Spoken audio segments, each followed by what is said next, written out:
She had one of the most beautiful voices in music history, but behind that angelic sound was a heartbreak no one saw coming. The world heard her sing about love, yet never realized the song she called her favorite was a cry for the love she'd never have, the rise of an angelic voice. Before the heartbreak, before the haunting song that revealed everything, there was just a shy girl from Downey, California. A girl who never dreamed of being famous. Karen Carpenter didn't chase the spotlight. She hid behind her drums, content to let her brother Richard lead the melody. She once said she only sang because somebody had to. Yet the moment her voice hit a microphone, everything changed. It wasn't just beautiful, it was honest, smooth as silk, but trembling with something unspoken. By the late 60s, the Carpenters had gone from garage rehearsals to Grammy glory songs like Close to You, Rainy Days and Mondays, and We've Only Just Begun became the soundtracks of millions of lives, weddings, road trips, heartbreaks. But while the world heard perfection, Karen was quietly losing herself to it. She wasn't like other stars of the era. No glitter, no rebellion, no edge. Just a voice that made you feel safe. But that very image, soft, controlled, immaculate, became her prison. The more people adored her for being flawless, the more terrified she became of showing any cracks. Friends would later say she was the kind of person who smiled while she was hurting. She'd crack a joke in the studio right before singing lyrics that sounded like diary entries. Even Richard admitted that his sister's voice could move him to tears, though he never truly grasped how much pain was behind it. Every applause, every sold-out show only deepened the silence when the lights went off. At home, she'd sit alone with her records and wonder what it might feel like to have someone love her. Not the voice, not the image, just Karen. That longing began to slip into her music. Her vocals grew slower, her phrasing more fragile. It was as if she was searching for something with every note, something she could never quite hold on to. And in 1976, she finally found a song that put all the longing into words. A song that didn't hide behind metaphors or production, just pure emotion. The song was I Need to Be in Love.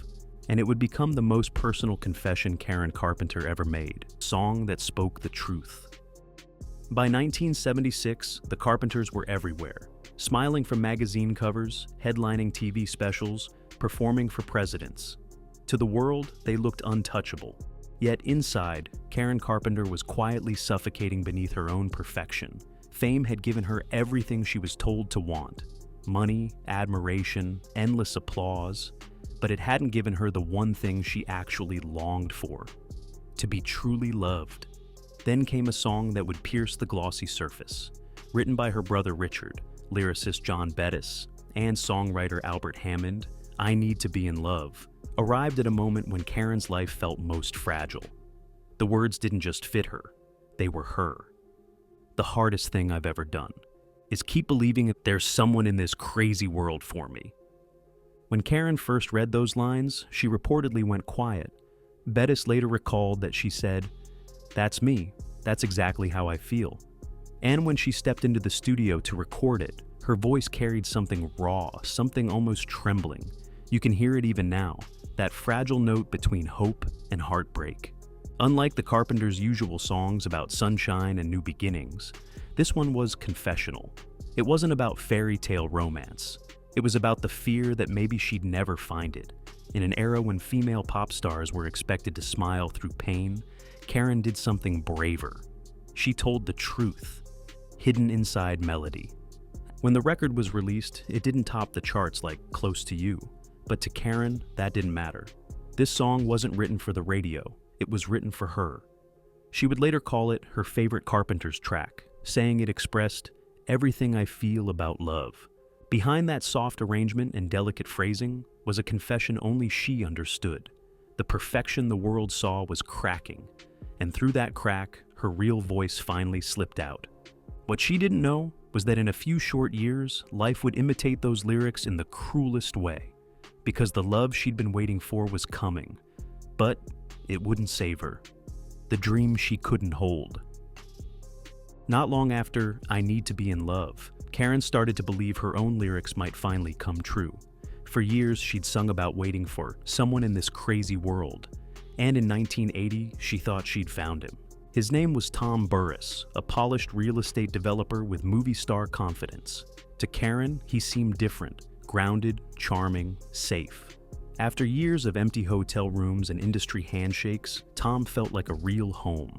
Friends said she lit up around him, as if love had finally walked in after a lifetime of waiting by the door. Within months, they were engaged. The tabloids called it a fairy tale romance. But the truth behind the veil was far more fragile. Just weeks before the wedding, Karen discovered something she could hardly process. Tom had undergone a vasectomy years earlier and refused to reverse it. She had always dreamed of being a mother. It was one of the few things fame hadn't stolen from her. The revelation shattered her.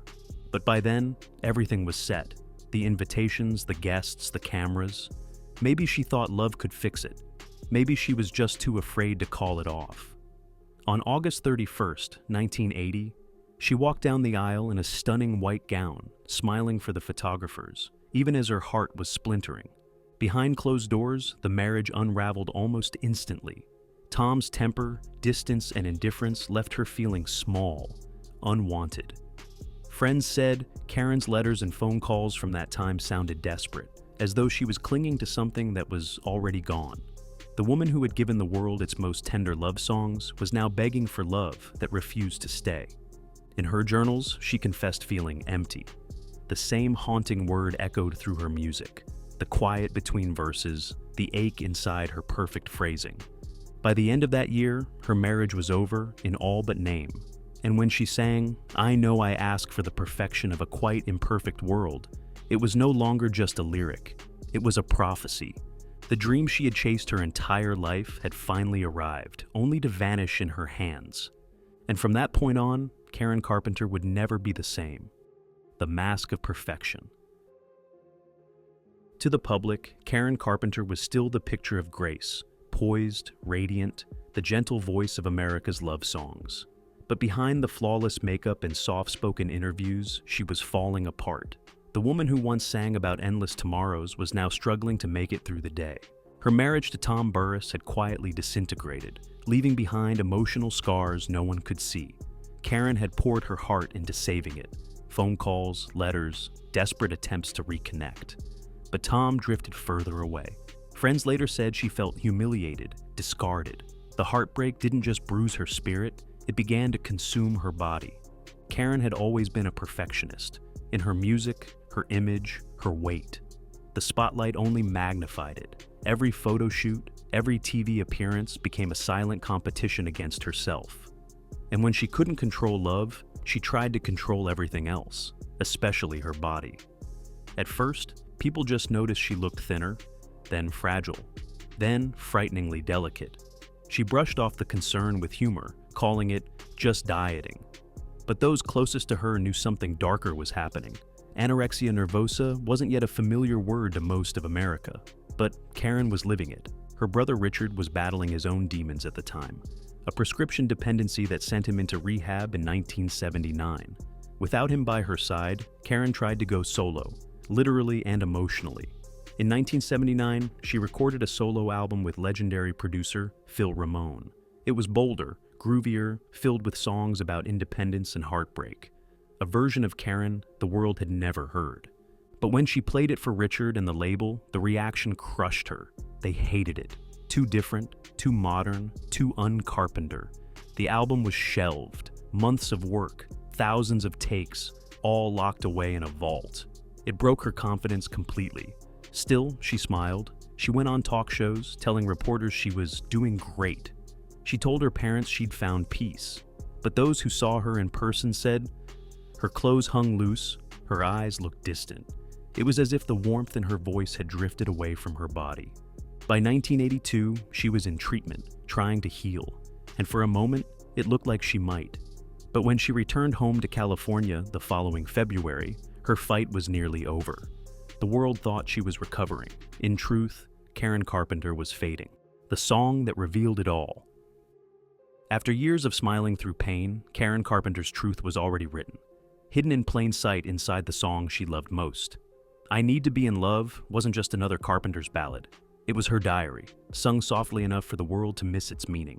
When you listen now, the lyrics feel eerily prophetic. "The hardest thing I've ever done is keep believing." It's as if she was whispering a warning from the future. Every word carries exhaustion, the quiet surrender of someone who's tired of pretending everything's okay. For most listeners, the song was about longing, but for Karen, it was confession.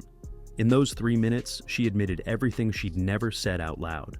The loneliness behind the spotlight, the ache of being adored but not truly known, and the fear that real love would never come. After her marriage ended, she returned to that song often. Friends recalled her calling it the one that understands me. She'd play it alone at night, sitting by the piano in dim light, tracing the melody with her fingertips. The same voice that once brought joy to millions was now singing to herself, the one person who truly needed to hear it. When she finally entered recovery, there was a flicker of hope. She gained some weight, smiled more, even began making plans for the future.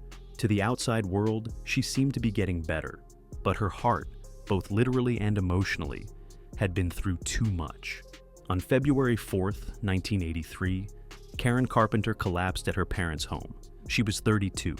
The coroner ruled her death a result of complications from anorexia, but to millions of fans, it felt like heartbreak had taken her first. In the weeks that followed, "I Need to Be in Love" resurfaced on radio stations across the world. People listened differently this time, the soft sigh in her voice, the ache between the lines. Suddenly, it all made sense. The song wasn't just her favorite, it was her truth, her goodbye, and the love letter she never got to send. Legacy, the echo that never fades. Decades have passed since that February morning, yet Karen Carpenter's voice still feels alive, floating through car radios, coffee shops, and late-night playlists. It's the kind of voice that doesn't age, it lingers, pure, haunting, eternal. To new listeners, she sounds timeless. But to those who know her story, every note carries weight. You can't hear "I Need to Be in Love" without feeling the ache behind it, that fragile heartbeat hidden inside every harmony. What once sounded like a love song now feels like a prayer. Her brother Richard Carpenter has said that whenever he hears the track, it reminds him of what Karen was trying to tell the world all along, that beneath the flawless voice was a woman searching for something simple, to be loved without conditions. That longing is what made her special. It's why her music still reaches people who never knew her name when she was alive.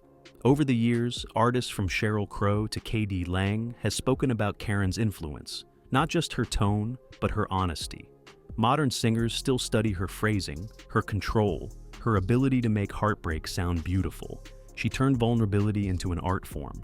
In a way, her story changed how the world talks about perfection. It exposed the cracks in fame, how pressure, image, and expectations can crush even the gentlest soul. Karen didn't just leave songs behind. She left a warning, a reminder that behind every smiling face might be someone silently fading. And yet, her legacy isn't a tragedy. It's the truth. She showed that even pain can create beauty, that a voice born out of longing can comfort millions who feel the same. Listen closely to "I Need to Be in Love," and you'll still hear it. That quiet strength wrapped in sadness, a sound that will never disappear. Karen Carpenter may have lost her chance at the love she longed for, but through her music, she gave that love to the world. Her voice is gone, but the echo will never fade. Karen Carpenter didn't just sing about love, she felt every word of it, even when it broke her. "I Need to Be in Love" wasn't just her favorite song, it was her soul, hidden behind melody and fame. If this story moved you, keep her voice alive. Hit like, subscribe, and tell us in the comments which Karen Carpenter song still gives you chills. This is Backstage Melody, where every song has a story, and every voice has a heartbeat.